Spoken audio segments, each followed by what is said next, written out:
Hi, I'm Nate with Eco-Handyman, and today we're at a client's house and we're going to be insulating the attic.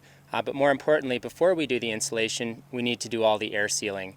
There are about 20 can lights in the ceiling, which actually allow all the air to just escape out. So you can imagine heat rising, and it goes up to the ceiling and it says, here's a nice opening, so it just slips right through. So we're going to be putting some airtight, custom-made top hats over all of the can lights in the ceiling, and then there's also speakers for a nice home audio system in the ceiling as well, and we'll be covering those as well.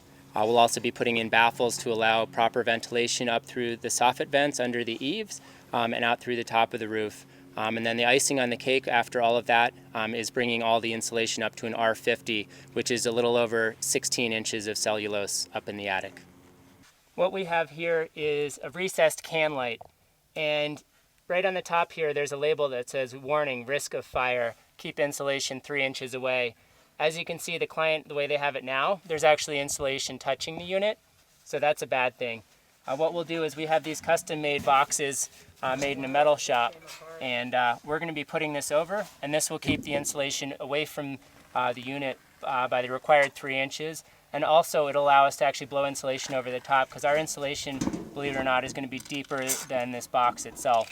So we'll have a nice, well-sealed, well-insulated can light that's also much safer. So right here is a chase, which is basically a passageway into an interior wall.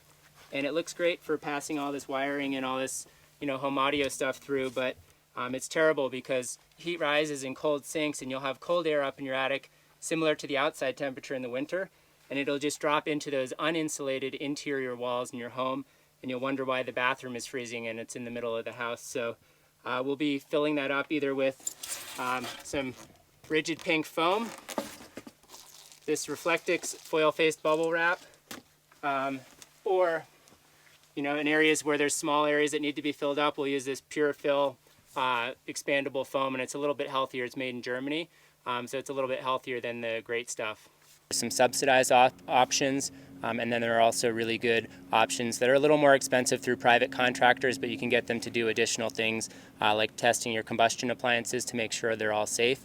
But getting a blower door test and an infrared scan of your home will really help you pinpoint, and it's kind of like the x-rays before you do surgery on your home. So doing that energy audit is a great place to start.